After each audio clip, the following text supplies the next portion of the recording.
आवाज की दुनिया के दोस्तों,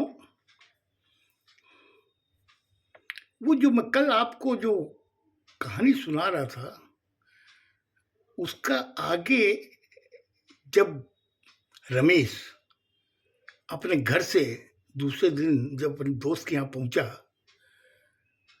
और जबकि दोस्त उसी का इंतजार कर रहा था, उसने कहा, तुम आ गए रमेश? बोले, हाँ मैं आ गया। बोले, वो बैग कहाँ है?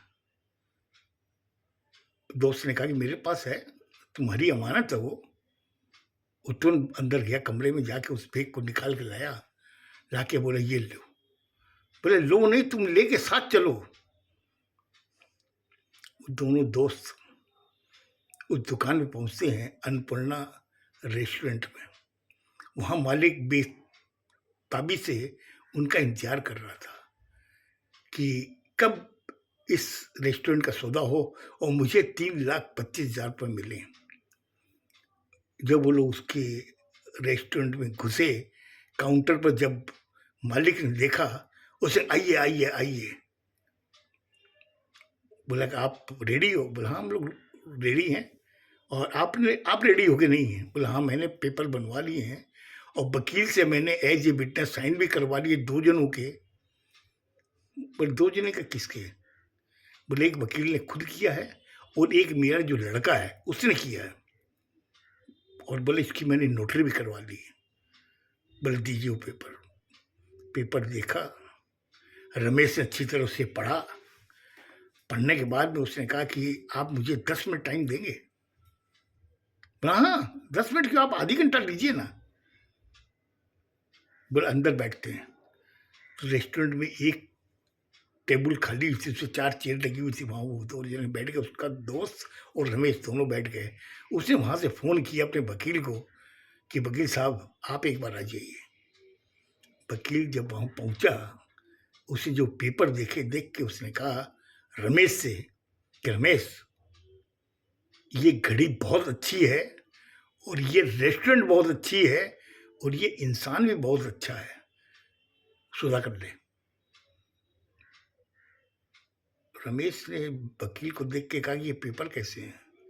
बोले, एकदम पेपर ओके हैं, कहीं कोई प्रॉब्लम नहीं आएगी तुम्हारे, डन। तो उसने क्या किया, बैग से 40,000 रुपया रख करके, क्योंकि उसमें 3,65,000 थे, उसने 40,000 रुपया रख कर 3,25,000 उनको रेस्टोरेंट के मालिक को दे दिया। मालिक लिया, लेने के बाद में उसकी खुशी का ठिकाना नहीं था। चलो मेरा एक सौदा हो गया और 3,25,000 आ गए हैं, अब मैं इससे कोई नया काम चालू करूंगा। इतना कहने के बाद में मालिक ने कहा कि आप रमेश जी, आप इस काउंटर पर आके बैठिए, अब आज से आप मालिक को अभी से। इतना कह के वो उठा, उन्हें हाथ मिलाते हुए उसको लेके आया, उस कुर्सी पे बैठाया, काउंटर की कुर्सी पर बैठाने के बाद में जो रमेश का दोस्त था उससे कहा कि बड़े भाई, आपने सौदा कराया, मुझे बहुत अच्छा लगा और मेरी इच्छा है कि मैं आपको कुछ दूं। तो रमेश के दोस्त ने उसको बड़े गौर से देखा, फिर रमेश को देखा। उसने क्या किया, उसमें से 3,25 जो दिए थे उसमें उसने 5,000 रुपये निकाल के रमेश को दोस्त को देने लगा। रमेश उसको देख रहा था और दोस्त भी रमेश को देखा, फिर मालिक को देखा। देखने के बाद में उससे कहा कि भाई साहब, ये आप क्या कर रहे हो? बोले, मैं खुशी से दे रहा हूँ, आपने मेरा सौदा कराया, मुझे इस समय रुपए की बहुत ज़रूरत थी, क्योंकि ये जो रेस्टोरेंट है ना, कम से कम बिकती तो ये 6.5 लाख रुपए में बिकती, लेकिन मुझे बहुत ज़्यादा रुपए की ज़रूरत थी, इसीलिए मैं इसको बेच रहा हूँ। बोले, जब आपको रुपए की ज़रूरत थी तो फिर उसमें से 5,000 रुपये कम करके मुझे क्यों दे रहे हो आप? 5,000 में मुझे मत दीजिए, क्योंकि मैंने अपने दोस्त का साथ दिया है, उसे रेस्टोरेंट की ज़रूरत थी, आपको रुपए की ज़रूरत थी, इसलिए मैंने सौदा करवाया। तो इसके अंदर न तो मैं कभी दलाली करता हूँ, न कोई बात है। आप मुझे मतलब कि 2 बात कह लें, मगर मुझे ये रुपए दिखा कर चांटा मत मारिए।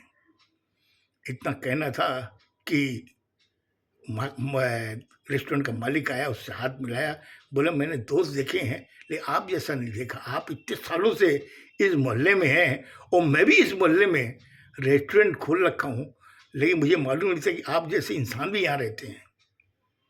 इतना कह के हंसते हुए वहाँ से वकील से हाथ जोड़ करके मालिक निकल गया। अब उस जगह रमेश काउंटर पर बैठा हुआ इधर उधर देख रहा था। फिर बाद में उसने कहा कि क्या देख रहे हो रमेश? बोला मैं सोचता हूँ कि एक वेटर को बुलाया, वो आया, बोला कहिए मालिक क्या बात है? बोले तुमने देख लिया जो चीज़ हुई है, आज मैंने इसका सौदा किया है। बोले मैंने सब सुन लिया, आप इसके मालिक बन गए उस रेस्टोरेंट के, कहिए क्या चाहिए? बोले एक काम करो, 3 चाय लेकर के आओ, आज की शुरुआत चाय से होगी। बोला मालिक चिंता न करें। तुरंत वो गया, जा कर के चाय वाय बनवा रहा था। तब तक रमेश के पास में उसका दोस्त आया, आके उसने कहा कि तुम मालिक तो बन गए, अब तू बता कि ये पैसे का राज क्या है? उसने कौन से पैसे? बोले तुमने जो भी 3,25,000 रुपये दिए हैं और 40,000 इस बैग के अंदर पड़े हुए जो तुमने गिन के वापस रख दिए इसके अंदर, इसका कारण क्या है? ये रुपए कहाँ से आए तेरे पास में? कहीं ऐसा तो नहीं तुमने भाभी के गहने भेज दिए? और रमेश उसको बड़े गौर से देख रहा था अपने दोस्त को। बोले नहीं नहीं नहीं, तुम क्या कर रहा है यार? मैं तेरी भाभी के गहने क्यों बेचूंगा? बोले फिर ये रुपए आए कहाँ से? हम लोग मध्यम वर्ग के लोग हैं, हमारे पास में अगर शाम का खाना सुबह का हम लोग को जुगाड़ करना पड़ता है, अगर सुबह का खाना हो गया तो शाम का हम लोग खाने का जुगाड़ करना पड़ता है। तेरे पास में ये 3,65,000 कहाँ से आए? कम से इसका राज तो बता। कि मैं भी बहुत परेशान हूँ और तेरी भाभी भी बहुत परेशान रहती है कि ये निकम्मा है, कमाता नहीं है, खाली जरूरत की जो पूर्ति होती है वही बड़ी खींच खाच की हम लोग करते हैं। तू भी बता हम लोग कैसे, तुमने कहाँ से लाए ये रुपए? उसने कहा ये बहुत लंबी कहानी है, कभी मैं तुम्हें बताऊंगा, आज तो मुझे रेस्टोरेंट को देखने दे। वकील ने कहा कि मुझे जाने दीजिए, मुझे देर हो रही है। बोले चाय तो पी लीजिए। हाँ, बोला चाय पी के जाता हूँ। बोला आपकी फीस? बोले फीस फिर कभी ले लूँगा, जिस दिन मैं अपने फैमिली को यहाँ लेके आऊँगा ना नाश्ता करवाने के लिए, उस समय आपसे फीस लूँगा। बोले जैसी आपकी मर्जी। चाय वाय पीने के बाद में वो वकील वहाँ से विदा हुआ। होने के बाद के अंदर वो रमेश उठ के बाहर जो टेबल थी वहाँ पे आके बैठा, भी अपने दोस्त को बताया। बोले बोलो ये रुपए आए कहाँ से? अरे बोला तेरी सुई वहीं अटकी हुई है क्या? मैं तुम्हें क्या बता रहा हूँ, मैं तुम्हें बताऊंगा ये रुपए कहाँ से आए। अभी तो मुझे इस रेस्टोरेंट का मुआयना तो करने दे, मेरे सारे स्टाफों को बुलाने दे, क्या क्या बनता है, क्या मेनू है, क्या सिस्टम है, सब मुझे समझना पड़ेगा। बोले ठीक है तू समझ ले, तो मैं शाम को आऊँ? बोले तुम शाम को आओ, तब तक मैं इस रेस्टोरेंट की मुआयना कर लेता हूँ, समझ लेता हूँ मुझे कल से क्या क्या बनवाना है और कैसे चलाना है इसको मैं समझता हूँ। इतना कह के उसका दोस्त वहाँ से निकल गया। अब वो बैठा हुआ सोच रहा है कि मुझे कैसे शुरुआत करनी है,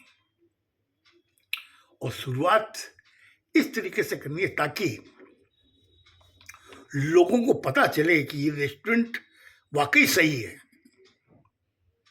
ये सब सोच रहा था। मुझे लगता है आज मैंने आपका ज़्यादा टाइम ले लिया।